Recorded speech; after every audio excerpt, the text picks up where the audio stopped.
Folks, welcome back to the Crossing Swords podcast presented by Batavia Downs Gaming and Hotel. I am Gatesy, joined again by the one, the only Mike Bunt. Bunty, how are you doing tonight? I'm doing really well. We're 1 week away from Sabres hockey. I can't believe it's almost here and ready to talk about it. Yeah, Goose is ready to talk about some Sabres hockey. Bunty said 1 week away, and we've had some preseason action to kind of really get us in the mindset of Buffalo Sabres. So tell me, you're 5 preseason games in. How are you feeling right now? Just kind of get a little taste of what the season's to bring for Buffalo. Yeah, I'm excited. There's cautious optimism. Obviously, as a Sabres fan in the middle of a 14-year playoff drought, you can't get too pumped up for a Sabres season because we've been conditioned to expect the worst. But I will say this. With each passing day, I find myself convincing myself that maybe they do have a chance to sneak into the playoffs. But we'll talk a lot about that and kind of where our opinions are on this group and what they need to do to really shock people and take that next step this season. Yeah, I think that's the beautiful thing about preseason, Bunty, and something I've been talking about in my post-game videos is you can kind of make these preseason games what you want. I like looking at it of taking these good things that we're seeing, whether that be Josh Norris, going off. We'll definitely get to that in a bit. And seeing, what this team can be and the bad stuff, you can just brush it off. It's just preseason. They're going to correct it. It's going to get fixed, ideally. I mean, last game was really bad. You heard Ruff in his post-game presser. He wasn't happy, and you build off that. I think that's kind of the beauty of preseason. You can take it as it is, and we only have one more game left, Bunty. So we're 5 games in. Who's someone that you are high on right now on the Sabres team that either maybe surprised you or is really kind of exceeding expectations you had going into this season? Yeah, I mean, how can you not be high on Josh Norris right now?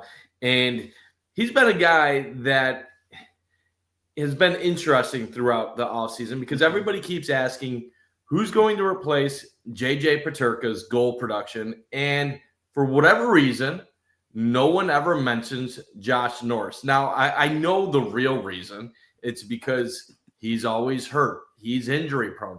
But I really think a lot of the fan base is over harping on that and forgetting about his skill set, what he brings to the table overall. And I get it. Your best attribute is availability, and he hasn't been on the ice, and Sabres fans only saw him in a few games last season with the team after the Dylan Cousins trade. But he's been really impressive. Like you saw right there with the stats, I believe 3 goals in the preseason so far, 2 last game, an incredible first goal. And for fans that weren't aware of what he brings to the table, they've now seen a little glimpse of his finishing ability. I want to let you talk about the player that you've been high on, but at some point in this show, we got to discuss what Norris brings to the table, where he fits into this lineup. Is his injury past a real concern? And how does he fit into the entire equation of getting this team to the next level? Because what I find interesting is this is the highest paid forward on the Sabres right now. And he has crazy. A long-term contract. Yeah. Yet you don't hear fans talking about him like they do Tage Thompson. You don't hear fans talking about him the way they talk about Alex Tuck or the way several other Sabres forwards have been in recent years. So I think we need to have a deep dive into why that is and if that is correct by them or maybe an overlooking somebody that could be a potentially special part of this team. 100%. And good to see you, Steve. I think the thing you talked about, Bunty, of him being healthy, it's, you could say that for absolutely any player playing any sport. How is the team going to be better or worse with or without them? So I think it's kind of working hypotheticals there. But yeah, his goal scoring we've seen so far and the magic he has had with Tage Thompson has been, shocking to say the least. I thought they'd be a good pairing together, but this has just been, they feel like they've been playing together since they were mites at this point. The way they've been has been awesome. I've really liked Benson with them. Krebs stepped in last night and he was serviceable on that first line. And it's just been it's been great to see. And Jonathan agreed. The Sabres were top 10 in goal scoring last year. They just couldn't keep the puck out of their net. They were the third worst team on that front. They addressed the defense in the offseason. Goaltending right now with injuries, we'll get to that in a bit as well, has been we're kind of see what that's going to look like for the team. But the guy I'm really high on, I've talked about all off season, Josh Stone. He's got 3 points in his 3 preseason games. And it's weird because his line, especially last night, was really bad. Him, Cooley, Quinn. I don't know if they're going to figure that out together. It's preseason, though, so we're going to, take the highs when they're there. The game that they were all 3 on that first line together, had top power play time. They were really pushing pace. Last night, they kind of got lost in the shuffle. I think a lot of players did, so I'm going to look past that. But he's been a guy that I think the fans are really starting to notice, be that, kind of player that does the little things. They're working hard every shift, both ends of the ice. And yeah, he's really, surprised me in terms of I knew he's going to be a good fit here, but I didn't realize it's going to happen as quickly. You're seeing fans kind of getting that support for him, Bunty. But yeah, there's a lot of guys I think we could talk about on who've shown good moments so far this preseason, whether that be, Radim Murka, who's still with the team. Every other CHL guy has gone to their program. And then, Rasmus Dahlin, Bunty, the goal last night was magical. Yeah. Rasmus Dahlin showing what we already all know, what he brings to the table. He's just absolutely fantastic player who's ready to take that step to maybe being in the top of the top. Yes. Among NHL defensemen. Who says he can't be Cale Makar? Who says he can't be in that elite conversation? I definitely think he's there. So honestly, if Dahlin was on a winning hockey team, we would be talking about him probably like Cale Makar. And he probably could put up numbers similar to a guy like that if he had a little bit higher level teammates. And I'm not saying Tage Thompson, I'm not saying Tuck and all these other guys can't contribute, but if he had some of the guys that Cale Makar is playing with, I bet you Dahlin would be posting 85, 90 points as a defenseman as well. So Dahlin's incredible, and the Sabres are lucky to have him. And AJ actually had a tweet the other day that said, the Sabres waste Rasmus Dahlin, it'll be 1,000 times worse than if they wasted Eichel. 100%. That's a conversation for another day, but there is some merit to it, because as great as Jack Eichel is, he never really developed into what we thought he would be. Great player. 100%. We were getting like generational great. And the truth about Eichel is it more was shocking and hurt the way that ended, because we had him under contract long term. Dahlin, you're praying that they find a way to make it work, because he really might be that generational defenseman when it's all said and done. And I know it feels like he's been in Buffalo forever, but he's still young and could still have a great future and part of being a big part of this turnaround. So hopefully Dahlin, this is that really next level surge type season. Yeah, and it wasn't our rundown to talk about Dahlin, but I just feel like we don't talk about it enough, just how good he is. And I think about it all the time, like, I can't imagine where we'd be without him, and the progression of his career has been awesome. Adam, good to see you. Jacob Bryson, serviceable 7th defenseman. I think he's been jumped a bit. I really liked the play of Zach Jones. I think he's, elevation of Bryson's game of a smaller defenseman. He moves really well. Bryson's, serviceable. He's looked good in the preseason. If they have to rely on him on big minutes, we're going to get concerned. But before we kind of get to some concerns on this team in terms of injuries, are there any guys you're concerned on, Bunty? Just, we're a couple games into preseason. I know it's a bit of an overreaction to make these, claims of you're out on a guy because of how they look in the preseason. Guys are trying to get their legs under them. But, in that same vein, has there been anyone you've been expecting a bit more out of this, these first couple of games, just haven't seen them get to that level just yet? Yeah, so this is an interesting question, because you can interpret it different ways. If you're talking about on the ice play, you could get one answer. If you're talking about injuries and having not seen people enough and just wanting to see them, you could get another answer. I'd say right now, a person that I want to see a little bit more out of is Jack Quinn. I'm not overly concerned about it at this point, but Jack Quinn is a guy that I don't want to say high expectations going into this season, but I have There's another level to I'm his game. expecting him to take a leap forward in the right direction. And I don't think that's asking for too much because he really hasn't.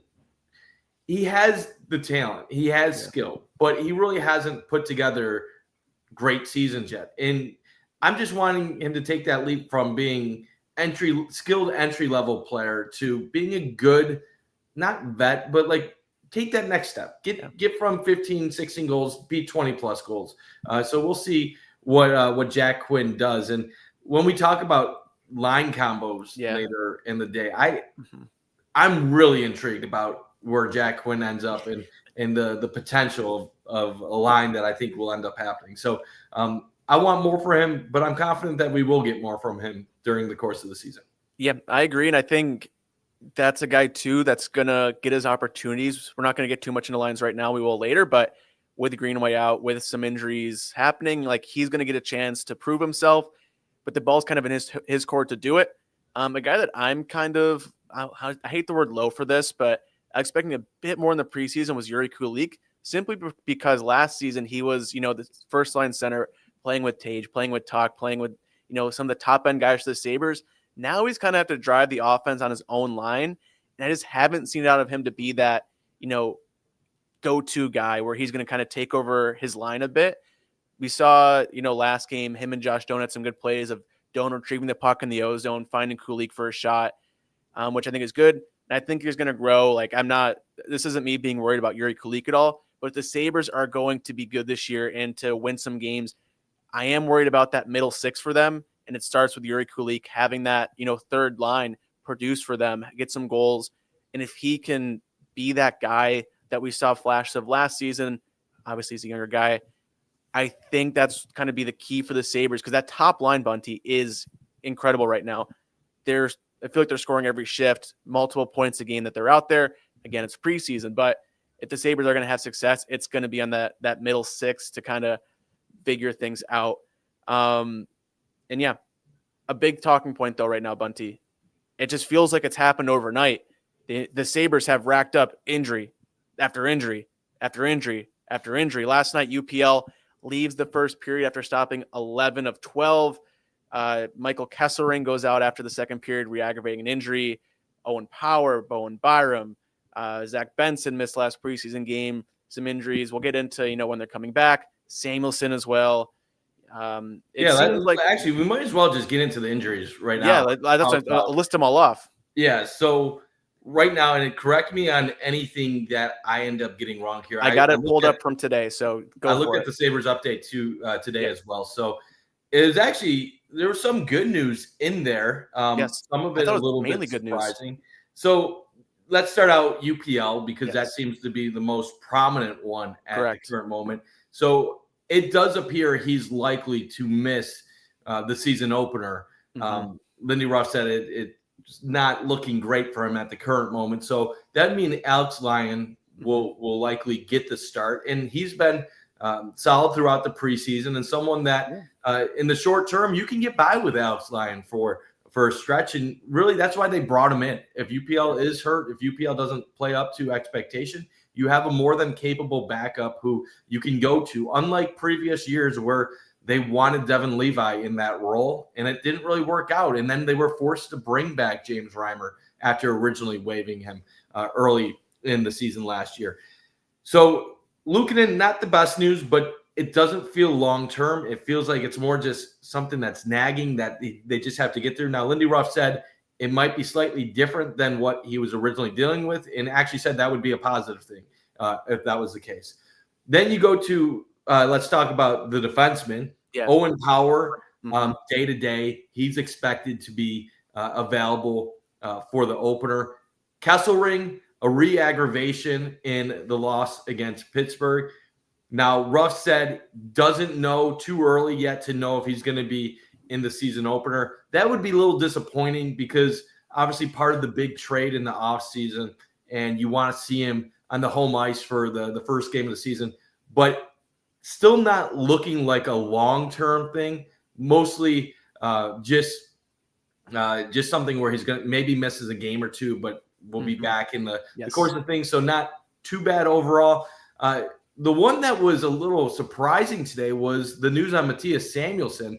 Yeah, he had a week-to-week label designation for last week, and it's only been a short period of time. And now Lindy's saying that it's now day-to-day, and that he probably can play in the season opener. So Gatesy, that came out of nowhere. That would be good news, though. Like, I know fans hate Matthias Samuelsson. I know that he's hated, and I get it. And he wasn't good enough to cut it as a top pair defenseman, and even in the mid pair, not the best. But as a third pair defenseman with Connor Timmins playing 15 to 17 minutes a night, I think you can trust him in that role, and you could do a lot worse. Like, if you're saying who would you rather have, Connor Clifton or Matthias Samuelsson as my third pair defenseman, I'm taking Samuelsson all 100%. Day. And then the last one, and I might be missing a player or two here, was the Zach Benson news, and looks like he is going to be back soon. And I know Bo Byram, they said he'll likely be to play. Play on Friday, although I wouldn't play him if I was Lindy, because why risk anything at this point? Wrap everyone in bubble wrap. I don't want to see a single name out there that, the average fan knows. It's weird. I feel like we're talking at game like 70 of the regular season. Guys are beat up and bruised, but we haven't even played game one just yet, Bunty. I think it's going to be a slow burn. And it sucks seeing as, how much they focus on their decor this offseason to see it just already battered a week before opening night.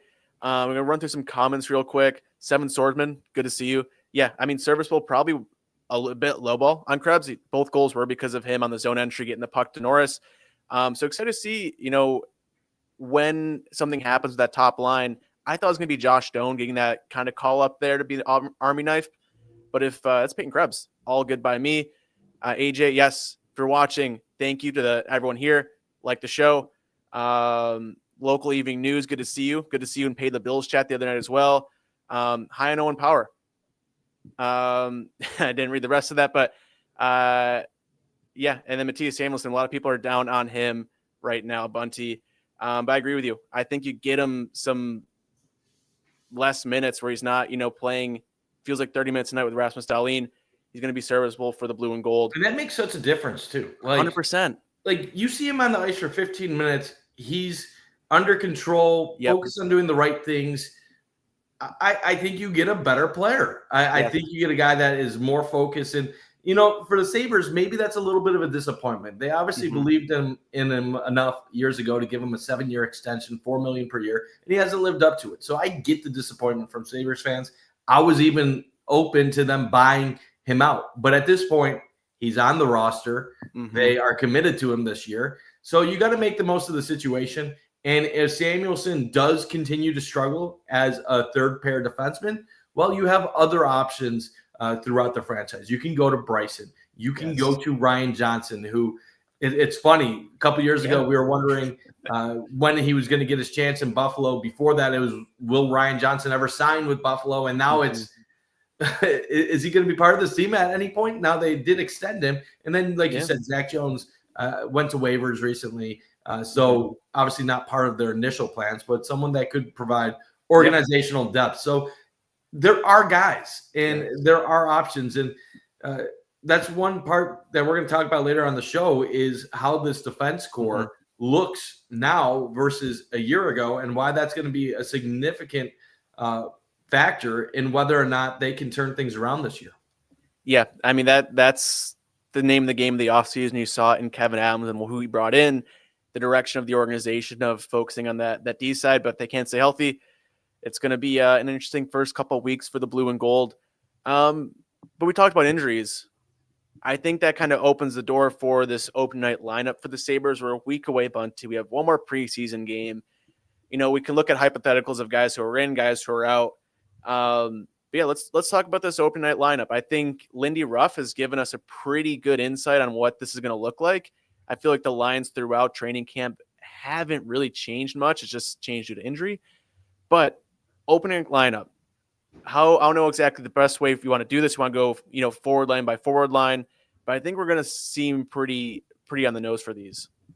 Yeah, so I'm just going to tweet out a quick link about this. Yep. And then I'll let you give your initial thoughts on a few lines, and then I'll give my opinions. I'll run through mine right now, Bunty. I think forward lines is pretty set in stone. The only thing that's going to change is injury. So you look at the Sabres top line, you're going to see Zach Benson, Josh Norris, Tage Thompson.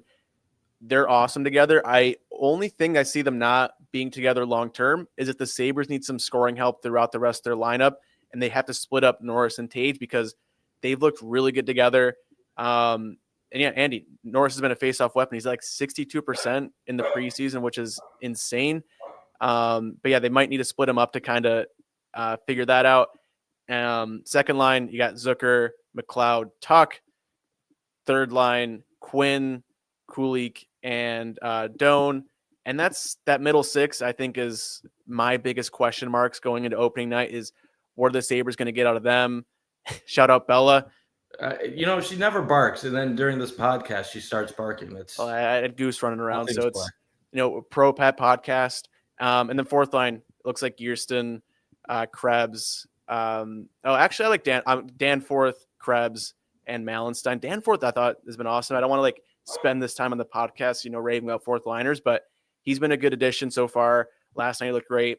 And yeah, you're going to take improvements on this roster wherever you can get them, Bunty. Yeah, so I like the lines that you put together, and I think based on what we saw so far in the preseason, it's pretty safe that that's going to be how things look. Yeah, I'll say this. There's a lot of Sabres fans. You can kind of tell the diehard Sabres fans from the casuals based on how they react to certain things. Like when the people put together the mock lines, the casuals are like, oh, that looks like crap. Who are these people? I've never heard of these people before. They're horrible. And then you'll see the diehards, they'll be like, oh, there's some potential there. And then I don't know about this, blah, blah, blah. I look at this top line, and it's interesting. Is Josh Norris a number one center in the NHL based on his previous career stats? Probably not. Probably not. If we're being real, Josh Norris is probably a number two center. But in Buffalo, with what they have on the second line, I actually really like this top line, and I think it has the ability to be really special. And I know some of the metrics don't really mesh well with what we're seeing here, but it alleviates one of the problems I was really concerned about during the offseason. And that was when everybody wanted the Sabres to go out and get a number one center. The concern was you can't have Kulik and Benson both with Thompson in a must-win year because that's too much pressure on two young players to step up and be carried by Tage to really get production. And my thought was there's no way you're going to have Benson and Kulik on the top line with Thompson, but you probably need to have one of them on that top line to make sure that you have the proper balance throughout the lineup. Now, what I love about this top one right now is we already know Thompson can score. Top 5 goal scorer in the NHL last year. And you look at his averages for the last 4 years, he's averaging 38 goals a year. He can get 40 goals in his sleep. Honestly, I wouldn't be shocked if one day Tage Thompson gets 50 goals in a season. But you know what the shocking part is with Josh Norris? And this is why I like him on the top line. Number one, he's a good face-off man. Yes. He is good winning zones, which is going to help the Sabres drastically in the power play, which will help Thompson find the back of the net more too. But then number two, Josh Norris is a finisher. For his career, yes, everybody mentions the injuries, but he averages about 31 goals per 82 games played. So he can put the puck in the back of the net. Now, he's not a great facilitator. He's not the best passer. So that's not something you love to see out of a number one center. But that's where Zach Benson kind of comes into play. Now, you're asking a lot for Benson to step up when he hasn't done it yet at the NHL level. But we're talking about a guy that was one of the best passers in the WHL back when he was playing Canadian. The one he had to Thompson, too, behind the back. Beautiful. So, we know Benson has the skill. Now, he does the tough stuff. He goes in the corners. Even though he's undersized, he outworks his opponents. He's responsible defensively. What I like about Benson with Norris and Thompson is you get Benson the puck, he has two guys that he can get the puck to at any given moment that can finish. So I'm pretty high on this top line. I think Benson, with those two guys, I'm not saying it's going to be the line all year. He could be a 50-point guy on that type of line. 100%. 100%. Absolutely. And then what I really like is the second line. Now, you might be elevating a couple guys that in my head, I might see more as third liners, but playing together and then with Tuck could create a spicy second line. McLeod proved last year he is a very good middle six center. Yes, third line probably makes most sense for him, but he's good enough to be on the second line as a center. Responsible, two-way player, added a goal-scoring touch, over 50 points last year. So that was a lot of offense that we were told not to expect by most in the hockey community. And then Zucker, veteran presence, goes in front of the net, does some of the dirty work that a lot of the Sabres skill players, the younger players, haven't done in recent years. You pair them with a guy like Tuck, who also has that finishing ability, is willing to do some of the things that are harder working, physicality, stuff like that. I think you have a nice veteran line there. You have guys that are responsible, that Lindy can count on and trust to do the right things the majority of the time. And it shows in the numbers. McLeod, a plus player. Zucker, I don't know where he finished, but brought 20 plus goals last year. And then Tuck, 36 goals, another plus player. So that is a very responsible second line. So now I'm feeling pretty confident about my top two forward lines based on the mix.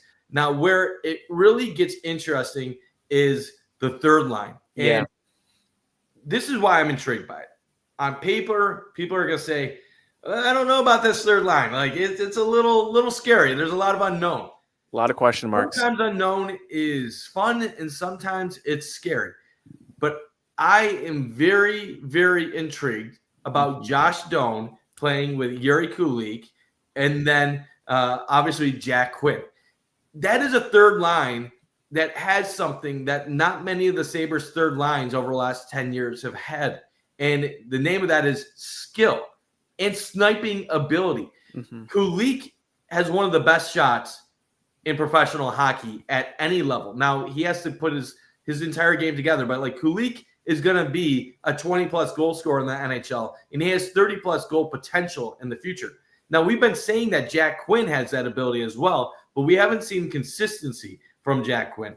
Now, you also have a guy like Josh Doan, who really hasn't had an opportunity much on the third line, has been more of a bottom line guy, but he is a good, responsible two-way player who shows the potential to have a strong two-way game and be a 20-plus goal scorer in the future. Not saying he will be, but he has that ability. You put that together.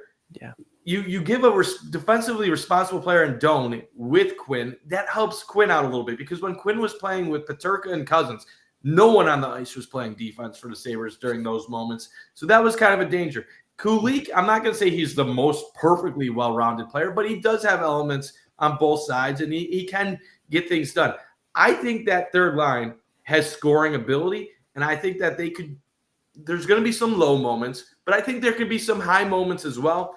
And I don't want to ever compare anything to Vanek, a Finnegan off Roy, but young team, young players, high level of talent, high level of effort, and I think they could develop into something possibly pretty interesting.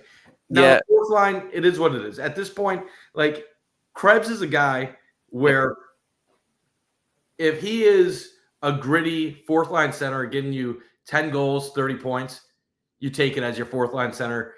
Put that with Danforth, Malenstein, or whoever you want to pair it with. You get by with it. But overall, on paper, these lines make sense to me. Now, they have to go out and execute, but the lines make sense to me. I see a team with goal-scoring potential, but better defensively overall as far as defensive awareness out of their forward group. Yeah, and I think it's just getting that depth scoring for me, Bunty. I saw some comments here. Thanks again for everyone commenting along with the show. Peyton Krebs looked good on that first line. So if it's something where the Sabres goal scoring isn't where it needs to be outside that first line, you might have to take, Benson off of that, throw Krebs there, and then bring Benson down just to increase your goal scoring throughout your lineup.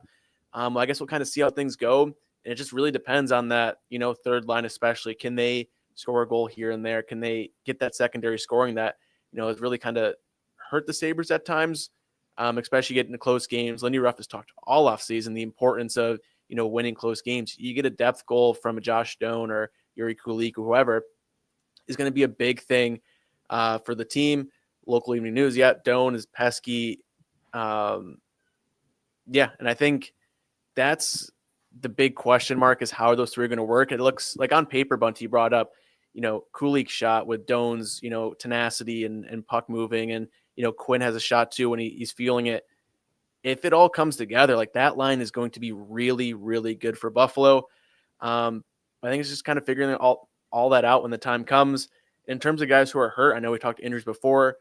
Jordan Greenway will return at some point during the season. It'll be interesting where they plug him in, whether that be on the third line, on the fourth line.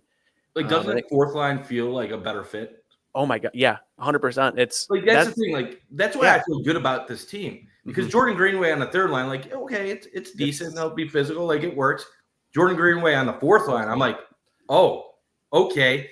That's going to be, he's going to have an advantage against most other teams on the fourth line. So it's not just like they're punting on with their fourth line anymore. That's the thing. Like it's funny because a lot of Canadian hockey fans and experts, they'll acknowledge like the Sabres have some top end talent. That's why I laugh when Sabres fans are like, there's no talent on the team. Like, no, like there is top level talent. Like Dahlin and Thompson are stars wherever they'd be in this league. And like Norris is a good player and Power has high level potential. Like there's top level talent, but it's been the depth. It's been the lower level guys. And it's been putting certain guys in roles that they're not deserving of being in that has really hurt the team. Like the Sabres second line for several years has killed them. That's why I'm so high on McLeod, Zucker, Tuck, because I feel like instead of forcing a bunch of young kids to have to step up who aren't ready for it, you have veteran presence. That's what I've been begging for years. Veterans in roles that are ready for it. And then you could have a kid line on the third line. I don't mind having a kid line as my third line. I have a problem depending on a kid line as my second line and having to score 20 plus goals and having to contribute when they don't even know what they're doing on a play-by-play basis. So you bring Greenway into the equation. That could be great for the fourth line. And then there are some other options too that are going to be healthy scratches. So this forward group, while I would have loved another top six forward or somebody like high level skill just to talk about, I do think this is probably on paper one of their best units that they've had in recent years. Now, a lot of people will disagree with me and they'll say, well, wouldn't it have looked a lot better with Peterka? And know what? I understand that. I think if you have Peterka on the second line with who they have, then you bring down one of those guys at third line, then you're really talking like decent team. But my argument back, and I'm not saying that this is going to work out the way the Sabres want, Kesselring pairing with Power is going to end up being more of a positive than lacking that defense pair with Power and having Peterka in your forward group.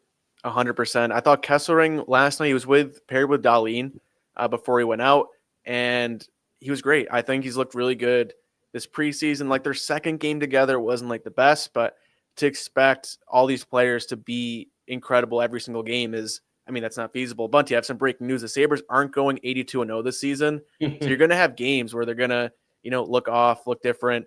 And these guys are figuring, their games out together. But yeah, the Peterka trade will without a doubt be a win if, Owen Power can take that next step with Michael Kesselring. And as long as, they can stay healthy, that's it. Peterka is going to be a really good player. Like I want people like, no, like I'm not killing Peterka. Like I wanted him to stay. And it was a shock to the system when you found out he wanted out and that it was actually legitimate. And the Sabres end up facilitating a trade. So I'm not saying like the Sabres are now way better because they got rid of him. I'm not saying that at all. It's more so that the Sabres had goal scoring ability already. They finished 10th in goals last year. You go back 3 years ago, they were third in the league in goals. They went from scoring to not scoring to scoring. And the one thing that they consistently haven't really been able to do is really slow down opposing teams and get some good goaltending. They have to be harder to play against. It's the back end stuff. Yes, 100%. And that's why at the end of the day, guy wanted to leave. He, while an amazing offensive skill player, he was a bit of a liability defensively. And you decide to fix another aspect of your team. We'll see in the long run if it helps or it hurts. But they got a good return. And the thought when the trade was first made was this is all about Kesselring. I think we all know now, after having an offseason to digest things, that Josh Doan was also a very big part of their plans. And what's tough as a fan of a team that's been struggling for so long is that when you look at a trade and you're giving up a guy that is the best player in the deal or the best perceived player in the deal, you get a guy like Kesselring back who's good, but not to that level. Doan feels like the throw-in. It feels like this guy hasn't that night. We were live, Bunty. Is this guy? I don't know much about him. And then you realize he had good advanced metrics. He really didn't get much of an opportunity. People across the league are very high on him. And that the Sabres really, that was one of the things that was holding things up so long, was the Sabres trying to get him included to be part of the deal. So at the end of the day, if Doan ends up developing and he ends up being a good third liner this year, say he gets them 30 to 40 points, 10 to 15 goals, and he's a plus player, and then you get Kesselring helping out power, the Sabres will have gotten what they needed, while Utah got a legit 30-plus goal scorer who can help what they need. Yeah, 100%. I mean, I think that's what we've talked about all off season was they have to be tougher to play against. This trade does that both for their forwards, where you have a guy in Doan who can play both sides of the ice, and then Kesselring too. If Power can get that next step, that's going to be there. Josh Doan too. Man advantage. Like you look at the Sabres special teams, not to get too in the weeds for the preseason, but their special teams did look better. Their power play or the PK last night was bad. But last night was a wash. It's preseason. We're gonna forget about it. But their power play was good. Doan was there when called on. Like I think that's the part that excited me the most was you see these guys kind of step in opportunities and they took advantage of it on special teams where you see the Sabres last year where Dahling goes out, they go on the 13-game losing streak. You can see, the depth is getting to a point where if these top guys do go out, there's enough that they can slow the bleeding enough where they're not going to lose 13 straight games again in the future. Steve, I know we're talking about the goal song last night. I'm full on. I know every time we touch, I get this feeling. I think it just gives me Jeff Skinner vibes. I feel in my heart of hearts. I think I miss Jeff Skinner. I miss the vibes when he scored. Did you vote? Did you vote? I'm a voter. I voted. Did you vote for every time? I did once. Yeah, I had to make my voice heard. Bunty, this microphone is not enough. I'm not gonna lie. I voted also, and that's the same one I voted. Oh, so this is the funny thing about Twitter and social media. The people that are all pushing the swords of 1,000 men, it's then the same people on social media that are then following them, and it's the same part of Sabres Twitter. So then you think oh, this is what everybody wants. Everybody wants swords of 1,000 men. Then they release their voting so far, and it's 20% vote for that, and it's 26% want every time we touch. Another 26% want the same song that they had last year that they're making fun of. So, but you know what that goes to show? What it shows is that we all live in our own circles, and we think this is cool or that's stupid, but we really don't know what most people are thinking. I'm with you. Every time we touch, it reminds me of Jeff Skinner fun vibes. The roof would explode every time you score. We're gonna be real. We want to get more young people in the arena. We want kids having a good time, and more young people like that type of stuff. And I'll be real. They played that song a lot during the 05-06 and 06-07 seasons. You brought up Jeff Skinner. I'm thinking winning hockey when I hear that song. So maybe it's lame, but I'm fine with that song. If it is Swords of 1,000 Men, shout cool. out Del. It's a nice the oorah, oorah, oorah. Like that, that's fine too. I'm cool with it. They're all kind of catchy. But as long as it plays, I don't care what they're. I just want to hear goals. Just get that horn going. You could still get me down to the goal song from 2000, and I'd be okay with that. So I don't really care. I'm like Paul Hamilton on it. I'm not in the complete unknown where he doesn't even he's not even aware of what's going on. But I don't really care. I'm gonna be fine with whatever it ends up being. Yeah, I mean, same. I think that one's fun, and God forbid we have fun at the KeyBank Center, Bunty. I think that should be a change. Yeah, I mean, I'm glad they're doing vote stuff. It's always kind of been a fun thing of players picking it. Last year, they made the choice, and now fans get in again. I mean, Goo Goo Dolls. Yeah, I mean, I think that's a great thing about the Sabres fandom, Bunties. You got a little bit of everything here. I think we're going to see a little bit of everything this season. And Vegas is kind of giving us a little bit of everything this season because the Sabres over under, what they have it listed right now, is 85.5 wins. Points. Oh, sorry. Oh, points. My goodness. That'd be a lot of wins. That'd actually have to go undefeated in the regular season and then win in the playoffs, the first round too. Yeah, so points for that. We're going to blame fire the intern, Bunty. I don't know who did that, but fire them. But yeah, 85.5 points for the Sabres. Do you like that number? I know we saw some stuff from the Athletic of, 90.5. The number's kind of been all up and down this offseason, but as we've been closer to night one, it's kind of creeping up and up and up and up and up. Where are you at right now long-term with this team? And, what's the point total looking like for you? So 85.5 is interesting because that is exactly what I was projecting 2 months ago when half of the Sabres fan base said I was stupid. So, I mean, I think I'm just aligned with Vegas at this point. Yeah, bunt is Vegas. Here's what I'd say. It started at 82.5. I think it went up to 87.5, and now you're saying it's 85.5. The metric, you got Jay Fresh, who's one of the best projectors, having them at 93. You have, I think it's Dom or Don with the Athletic, has them at 90. And those are the only two I've really seen. I'm sure there's other people maybe have them at less. But this is what I always say when you're projecting things, because I have a pretty good track record outside of the last year when I picked the Sabres to make the playoffs. And that was just because I went with my gut and wanted to talk it into existence rather than trusting my brain. Mm-hmm. Most people across the league don't think the Sabres are good. Sabres fans really don't think they're good. So if you're a bettor and you see the Sabres over under, most people in my mind are going to bet the under.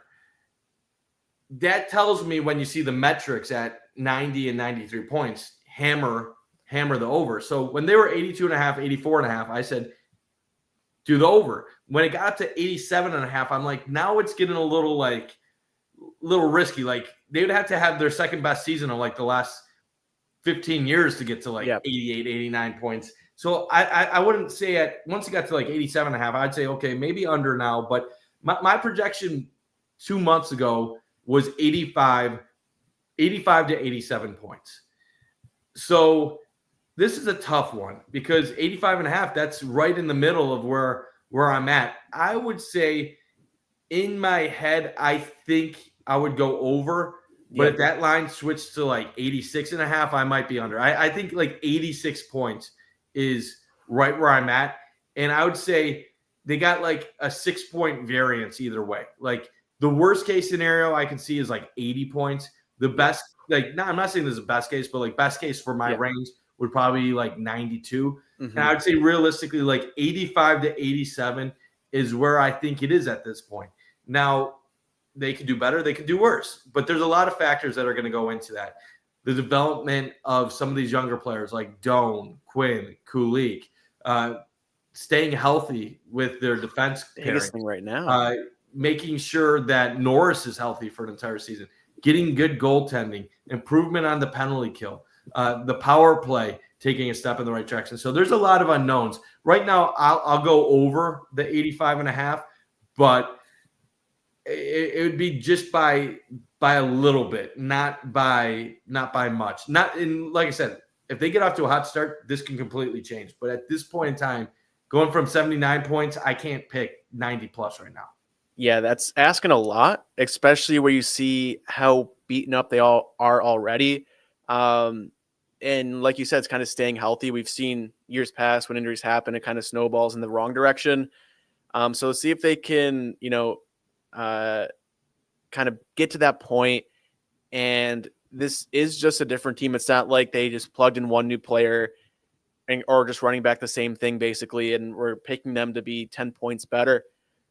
This team is very different, both in terms of players on the ice from where they were game one last year to now, but in terms of play style too. I think hearing Lindy Ruff talk all off season on just how much he really overestimated the players that were here when he got here, I think said a lot. So 85.5, Sabres, I think, do hit that over. But again, you have a Rasmus Dahlin injury in there.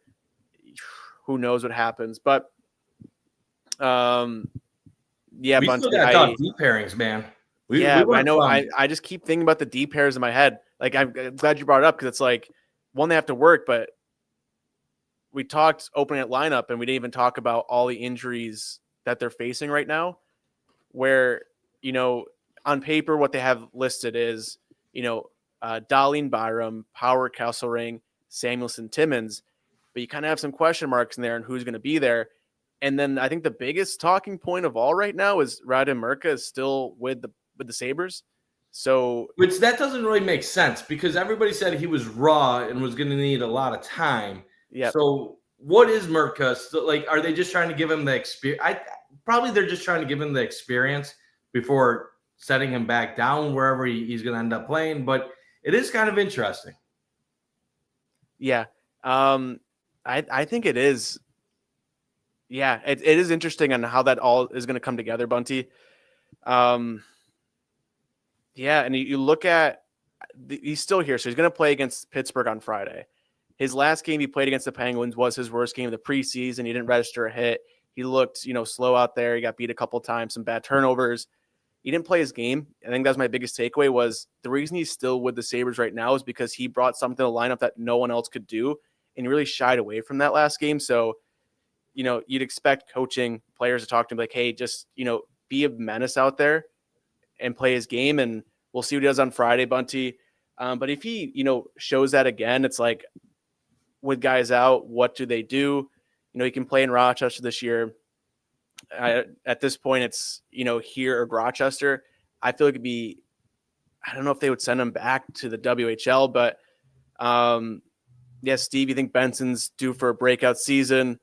Yeah, I mean, Marchand would be awesome. I don't know how you can say no to that, but yeah, Bunty, I don't know if you have any final kind of thoughts here. We're 48 minutes in, we're a week away from opening night. We kind of touched on lineup, guys we like, dislike, but where are you kind of at 1 week from now? And just what are you looking at as we go into game one? Yeah, I mean, 1 week from now, the only thing I'm really worried about is, are any of these guys missing the opener? And like I said earlier, it feels like it's pretty safe that UPL will not be a part of that. I'm really hoping Kesselring is good to go and that this isn't anything serious that's going to nag him for an extended period of time.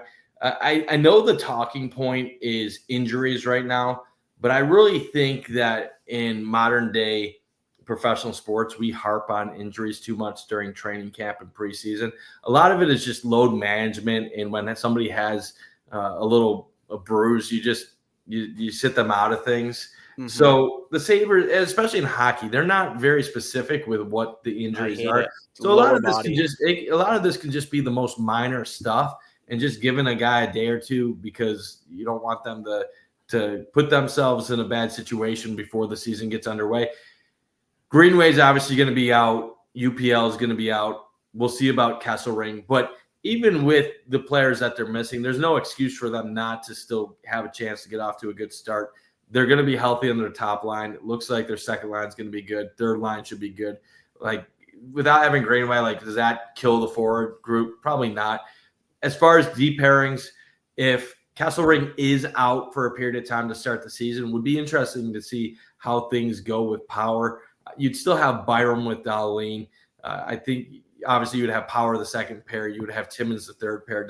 If Samuelsson returns, do you keep Samuelsson with Timmins and then put someone else from sitting on the bench to play with Power, or do you move Samuelsson up and then have somebody play with Timmins? There's a couple different ways to go about that, but I don't think this is going to be a long-term thing with Kesselring. So I'm not overly worried about it. If he misses a game or two, I don't think that's end of the world. what I do find kind of interesting is like how we kind of, I don't want to say people take things out of proportion, but we go from this talk about how UPL is like in jeopardy and needs to play well to keep his job to then like he's missing the start of the regular season. People are like, what are they going to do without UPL? It's like, well, like that's kind of why they brought in 2 other NHL goalies, because the thought is if UPL continued playing like he did last year, he's not going to be your goalie too much longer. So I know there's talk that Lyon isn't a starting goalie, that he is a quality backup and he can get you by for a period of time. But I don't know if UPL is a starting goalie in the NHL. And really, the everything really banks on this defense taking a step forward, elevating their play to make the lives of the goalies behind them much easier. So if the defense does their job, I'm going to trust that'll make it easier for Lyon, UPL, Georgiev, whoever is in the net. So I'm more concerned about the health of Kesselring and the forwards still continuing to produce than I am whoever is in net. And the one thing I will say about UPL, he obviously does have the highest potential of the 3 guys in Buffalo. But 100%. We saw what he did. I don't expect UPL to play 45 games this year. Like I could see a situation where they all play over double-digit games. I could even see Georgiev playing 10, 15 games, depending on how things go. So it's going to be interesting. I hope UPL is good, because if once he is healthy, we will get a good indicator of if he has the ability to take his game to the next level. And if he doesn't do it this year, it might be time to move on from him in the near future. Yeah. Like you said that pretty good right there. Is all eyes are on that decor, how they're going to do. And I think how they produce is how we're going to see, the goaltending kind of react to that, and go from there. So Bunty, we have a week there. We have Friday's game tomorrow in Pittsburgh. It's looking just to keep guys healthy. I don't want to see a single defenseman out there that is going to be playing an opening night for the most part. Give Murtka minutes. Ryan Johnson, I thought it's looked good this preseason, which is nice to see. Zach Jones, Jacob Bryson, fill that out there. And yeah, I'm excited to see, Sabres hockey again. That counts. This preseason's been fun just to, see the colors back out there again. I think it's, see the jerseys, kind of get your mind in the right mindset. But yeah, I think there's a lot of question marks on this season. I think we'll get a pretty good idea, first couple of weeks, first month in. How's this decor looking? How are, the Sabres goal scoring after moving on from Peterka, bringing in, some different guys on that front? How are they doing healthy? How are they health wise? Kesselring. There's a ton of question marks on the season, Bunty. But I want to say thank you to the nearly 2,500 people stopped in tonight. And we got some big news too, because this is going to be a weekly show, aiming for Thursdays. So Sabres play, next week on Thursday, pregame show leading into that. And from here on out, you're going to be stuck with us every single Thursday through the season, hopefully going into April, going from there, Bunty. But before we sign off, do you have final send-off here? Are you good to go? Yeah, I'm just hoping for a good season. We have a lot planned for the Crossing Swords podcast this year. As Gaethje just said, this is going to be every Thursday at 7 o'clock when there's not a game going on. Yep. If there is a game going on, we'll probably push it an hour early and make it a pregame show and preview the upcoming games and talk about what's going on with the team. Gaethje's, you've been doing an amazing job with your recap videos. If you guys haven't seen those, check out the Trainwreck YouTube account. He's doing recaps after every game. I'll be at, I believe, 16 home games this year. So I know you'll comment on that Bolton jersey in a minute, but it's always there. I'll be doing some recaps after the games, just like I do for Bills games from the stadium. So we think the Sabres are about to take a step in the right direction. Now, will that be enough for the playoffs? I don't think either of us are going that far, but I might say the P word, Bunty. It's going to be, I believe it's going to be a lot more energetic and possibly fun year at the KeyBank Center. And normally when you have a head coach like Lindy, the second year is a good indicator of if things are going in the right direction or not. It's pretty clear that year one even though I had some optimism, that there were certain guys on the team that didn't buy into his approach right away, and that he had misjudged how they fit in to the culture of the team. And hopefully now that most of the guys should be acclimated to how he likes to do things, there's a less of a learning curve and more of a move on the fly type approach with what he's trying to do. Mm-hmm. I'll say this: in New Jersey, from year 2 to year 3, he had a huge jump. If things click with this roster, I wouldn't be surprised to see a big jump in the standings overall. I'm too much of a wimp to predict it, but you look at the rest of the division right now. No Marner in Toronto anymore. Barkov is out for the year for the Panthers. Tkachuk is going to miss a period of time. The Bruins are just awful now going forward. Tampa Bay is still good, but they're getting older. Yeah. You look at the rest of the division. I don't think Ottawa's more talented than the Sabres. Yeah, Ottawa it's just got those middling hot last teams. year. They had good goaltending from Allmark. But overall, I don't believe Ottawa's a better team. Montreal, congrats to them on everything connecting last year, but I don't think Montreal is going to repeat what they did last season. So you look at the division and you say, okay, maybe there's an opening if the Sabres can put some things together. Now, I'd still put my money on wild card if any spot. But when you see the analytics say they got a 43% chance for the playoffs, you know what? That 43% is a lot better than what people were thinking last year. So just got to get off to a hot start. The Sabres were one of the best teams at home in the NHL over the course of the last 2 months of the season. They have a lot of home games early this year. So if the Sabres are going to have a good season, they need to get off to a hot start, and they need to ride that wave over the course of the season. So last year we talked about them being right around a playoff spot at Thanksgiving. We need them to extend that, be in playoff contention talk going into New Year, then trying to get that into Groundhog Day, carry that through Valentine's Day, then get that into March, and then hopefully April, and then maybe you pull off some type of minor miracle and you pull it off. The final thing I will say, the year they had the 91-point season and they missed the playoffs, that was very fluky in hindsight. They were a very inconsistent team that had a lot of potential, that were very rush-oriented, and they knew one way of winning games, and that was outscore opponents. This team, I feel like, is starting to get some more answers. I know it's the positivity before the season gets underway, but I do believe they have the ability to get to the playoffs, but I got to see it before I'm going to believe it. 100%, Bunty. I think we're on the same page of seeing it to believe it. I'm always on the camp of, I see it and then I really believe it. And I think that's kind of the fun thing about the Sabres is you're going to have a stretch where this team's going to look incredible. The big question mark is, can they continue it, or at least not have the bad snowball into where it's at? I want to throw some thanks to everyone commenting tonight. Josh, good to see you.